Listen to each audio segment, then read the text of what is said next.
ಇನ್ನು ಬೆಂಗಳೂರಿನ ಡಿಜೆ ಹಳ್ಳಿಯ ಇನ್ಸ್ಪೆಕ್ಟರ್ ಸುನಿಲ್ ವಿರುದ್ಧ ಈಗೊಂದು ಅತ್ಯಾಚಾರದ ಆರೋಪ ಕೇಳಿಬಂದಿದೆ. ಮದುವೆ ಆಗ್ತೀನಿ ಅಂತ ಹೇಳಿ ನಂಬಿಸಿ ಅತ್ಯಾಚಾರ ಮಾಡಿರ್ತಕ್ಕಂಥದ್ದು. ಮನೆ ಮತ್ತು ಹೋಟೆಲ್ಗೆಲ್ಲ ಕರೆಸಿ ಆ ಯುವತಿಯನ್ನ ಈತ ಅತ್ಯಾಚಾರ ಮಾಡಿದಾನೆ ಅಂತ ಆಕೆಯೇ ಕೊಟ್ಟಿರ್ತಕ್ಕಂಥ ದೂರು. ಜೊತೆಗೆ ಯಾವುದೋ ಒಂದು ಖಾಸಗಿ ವಿಡಿಯೋ ಇಟ್ಕೊಂಡು ಬ್ಲ್ಯಾಕ್ ಮೇಲ್ ಕೂಡ ಮಾಡ್ತಾ ಇದ್ದಂತೆ.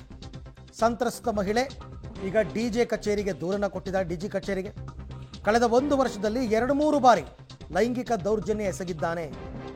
ಮನೆ ಕೊಡಿಸ್ತೀನಿ, ಬ್ಯೂಟಿ ಪಾರ್ಲರ್ ಮಾಡಿಕೊಡ್ತೀನಿ ಅಂತ ನಂಬಿಸಿ ವಂಚನೆ ಮಾಡಿರೋದು. ಜೊತೆಗೆ ರಿಜಿಸ್ಟರ್ ಮ್ಯಾರೇಜ್ ಆಗ್ತೀನಿ ಅಂತ ಕೂಡ ಹೇಳಿದ್ದಂತೆ ಇನ್ಸ್ಪೆಕ್ಟರ್ ಸುನಿಲ್. ಈಗ ನನಗೆ ನ್ಯಾಯ ಕೊಡಿಸಿ ಅಂತ ಡಿಜಿ ಕಚೇರಿಗೆ ಸಂತ್ರಸ್ತೆ ದೂರನ್ನು ಕೊಟ್ಟಿದ್ದಾರೆ. ಮದುವೆ ಆಗ್ತೀನಿ ಅಂತ ಹೇಳಿದ್ದಕ್ಕೇನೆ ಆಕೆ ಸಹಕರಿಸಿರೋದು, ಆಕೆನೇ ಹೇಳ್ಕೊಂಡಿರೋ ವಿಚಾರಗಳು.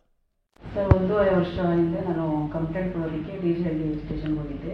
ಅಲ್ಲಿ ಇನ್ಸ್ಪೆಕ್ಟರ್ ಸುನಿಲ್ ಅನ್ನೋರು ನನಗೆ ಆಯಿತು, ನಿಮಗೆ ಅಮೌಂಟ್ ಬರೋದಿದೆಯಲ್ಲ, 1 ವಾರದಲ್ಲೇ ನಾನು ಏನಿರೋದು ಕ್ಲಿಯರ್ ಮಾಡಿಸ್ಕೊಡ್ತೀನಿ ಅಂತ ಕಂಪ್ಲೇಂಟ್ ತೊಗೊಂಡು ಅಲ್ಲಿ ಒಬ್ಬರು ಪ್ರಕಾಶ್ ಅನ್ನೋರಿಗೆ ವಿಷಯ ತಿಳಿಸ್ತಾರೆ. ಅವರು ಫಸ್ಟು ನನಗೂ ಇದಕ್ಕಿಂತ ಮೊದಲು ನನಗೂ ಅವ್ರಿಗೂ ಸ್ವಲ್ಪ ಆಗ್ತಿರ್ಲಿಲ್ಲ. ಪ್ರಕಾಶ್ಗೂ ನನಗೂ.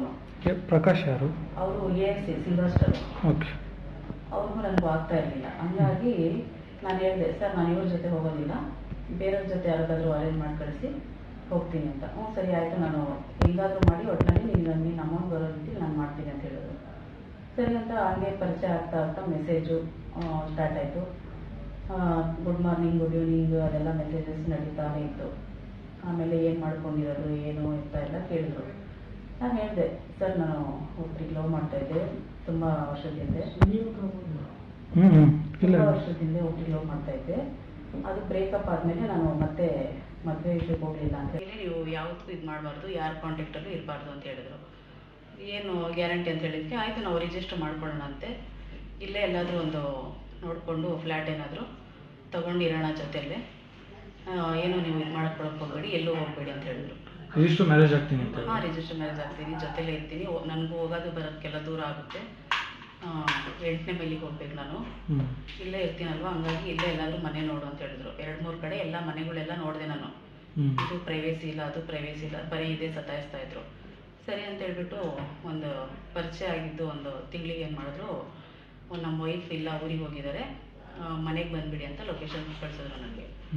ಆಮೇಲೆ ಈ ಬಗ್ಗೆ ಮತ್ತಷ್ಟು ಮಾಹಿತಿ ನನ್ನ ಕೊಲೀಗ್ ನರಸಿಂಹಮೂರ್ತಿ ಅವರಿಂದ ಪಡ್ಕೊಳ್ಳೋಣ. ಮೂರ್ತಿ, ಈಗ ದೂರು ದಾಖಲಾಗಿದ್ದು ಯಾವಾಗ, ಮತ್ತೆ ಅದಕ್ಕೇನಾದರೂ ಸಾಕ್ಷಿ ಪುರಾವೆಗಳನ್ನ ಒದಗಿಸಿದಾರ? ಈಗ ಡಿಜಿ ಕಚೇರಿಯಿಂದ ಏನಾದರೂ ಕ್ರಮ ಆಗಿದೆಯಾ ಇನ್ಸ್ಪೆಕ್ಟರ್ ಸುನಿಲ್ ವಿರುದ್ಧ ಅಂತ? ಅರವಿಂದ, ಡಿಜೆ ಹಳ್ಳಿ ಪೊಲೀಸ್ ಠಾಣೆಯ ಇನ್ಸ್ಪೆಕ್ಟರ್ ಸುನಿಲ್ ವಿರುದ್ಧ ಇದೀಗ ಗಂಭೀರ ಆರೋಪವೊಂದು ಕೇಳಿಬಂದಿದೆ. ಮಹಿಳೆಯೊಬ್ಬರು DG and IGP ಕಚೇರಿಗೆ ಒಂದು ದೂರನ್ನು ಸಲ್ಲಿಕೆ ಮಾಡಿದ್ದಾರೆ. ಈ ದೂರಿನಲ್ಲಿ ಈ ಇನ್ಸ್ಪೆಕ್ಟರ್ ಏನಿದ್ದಾರೆ ಅವರು ನನ್ನನ್ನು ಲೈಂಗಿಕವಾಗಿ ದೌರ್ಜನ್ಯವನ್ನು ಎಸಗಿದ್ದಾರೆ, ನನ್ನ ಮೇಲೆ ಅತ್ಯಾಚಾರವನ್ನು ಎಸಗಿದ್ದಾರೆ ಅನ್ನೋ ಮಟ್ಟಿಗೆ ಆರೋಪವನ್ನು ಮಾಡಿದ್ದಾರೆ. ಕಳೆದ 1 ವರ್ಷದಿಂದ ಹಲವು ಆಮಿಷಗಳನ್ನು ಒಡ್ಡಿ ನನ್ನ ಮೇಲೆ ಅತ್ಯಾಚಾರವನ್ನು ಎಸಗಿದ್ದಾರೆ. ನನ್ನ ಪಿಣ್ಯ ಮನೆ ಇರಬಹುದು ಅಥವಾ ಬೇರೆ ಬೇರೆ ಕಡೆ ಕರೆದೊಯ್ದು ನನ್ನ ಮೇಲೆ ಅತ್ಯಾಚಾರವನ್ನು ಎಸಗಿದ್ದಾರೆ. ನನಗೆ ಬ್ಯೂಟಿ ಪಾರ್ಲರನ್ನು ಮಾಡ್ಕೊಡ್ತೀನಿ ಅಂತ ಹೇಳಿದರು. ಅದಾದ ಬಳಿಕ ಮನೆಯನ್ನು ಕಟ್ಸ್ಕೊಡ್ತೀನಿ ಅಂತೇಳಿ ಹೇಳಿದರು.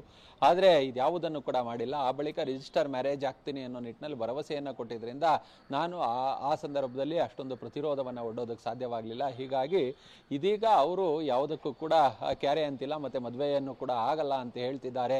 ಹೀಗಾಗಿ ನನಗೆ ನ್ಯಾಯವನ್ನು ಒದಗಿಸ್ಕೊಡ್ಬೇಕು ಅಂತೇಳಿ ಆ ಮಹಿಳೆ DG and IGP ಕಚೇರಿಗೆ ಒಂದು ದೂರನ್ನು ಸಲ್ಲಿಕೆ ಮಾಡಿದ್ದಾರೆ. ನಾವು ಆ ಮಹಿಳೆಯನ್ನು ಸಂಪರ್ಕ ಮಾಡೋದಕ್ಕೆ ಪ್ರಯತ್ನವನ್ನು ಪಟ್ಟಂತಹ ಸಂದರ್ಭದಲ್ಲಿ ಆ ಮಹಿಳೆ ಒಂದು ಜಾಗಕ್ಕೆ ಬರೋದಕ್ಕೆ ಹೇಳಿ ಅದಾದ ಬಳಿಕ ಮೊಬೈಲನ್ನು ಸ್ವಿಚ್ ಆಫ್ ಮಾಡ್ಕೊಂಡಿದ್ದಾರೆ. ಇನ್ನೂ ಕೂಡ ಸಂಪರ್ಕಕ್ಕೆ ಸಿಗ್ತಿಲ್ಲ. ಸದ್ಯ ಈ ಒಂದು ದೂರನ್ನು DG and IGP ಅವರಿಗೆ ಸಲ್ಲಿಕೆಯಾದಂತಹ ದೂರೇನಿದೆ, ಈ ದೂರಿನ ಸತ್ಯಾಸತ್ಯತೆಯನ್ನು ಪರಿಶೀಲನೆ ನಡೆಸೋದಕ್ಕೆ ಇದೀಗ ಬೆಂಗಳೂರು ಪೊಲೀಸರಿಗೆ ವರ್ಗಾವಣೆಯನ್ನು ಬಹುಶಃ ನಾಳೆ DG and IGP ಅವರು ಮಾಡಬಹುದು. ಆ ಬಳಿಕವಷ್ಟೇ ಒಂದಷ್ಟು ತನಿಖೆ ನಡೆದು ಇದರಲ್ಲಿ ಸತ್ಯಾಂಶ ಇದೆ ಅಂತೇಳಿ ಕಂಡುಬಂದಂತಹ ಸಂದರ್ಭದಲ್ಲಿ FIR ಅನ್ನು ದಾಖಲು ಮಾಡಿ ಮುಂದಿನ ತನಿಖೆಯನ್ನು ಪೊಲೀಸರು ಕೈಗೊಳ್ಳಬಹುದು. ರೈಟ್, ಥ್ಯಾಂಕ್ ಯು ಮೂರ್ತಿ ತಮ್ಮೆಲ್ಲ ಮಾಹಿತಿಗೆ. ಕಾನೂನು ಎಲ್ರಿಗೂ ಒಂದೇ. ಸಾಕ್ಷಿ ಪುರಾವೆಗಳನ್ನು ಒದಗಿಸಿದ್ರೆ ಅವ್ರು ಇನ್ಸ್ಪೆಕ್ಟರ್ ಆದ್ರೇನು, ಅದಕ್ಕಿಂತ ಮೇಲ್ಗಡೆ ಇರೋ ಹುದ್ದೆ ಆದರೂ ಯಾರ ವಿರುದ್ಧ ಆದರೂ ಅಷ್ಟೇ ಕ್ರಮ ತಗೋಬೇಕು. FIR ಆಗಬೇಕು ಮೊದಲನೇದಾಗಿ. ಸೊ FIR ಆದ ನಂತರ ಆತನನ್ನು ಸಸ್ಪೆನ್ಷನಲ್ಲಿ ಇಡ್ತಾರೆ, ಇಟ್ಟು ಎನ್ಕ್ವೈರಿಯನ್ನು ಮಾಡ್ತಾರೆ.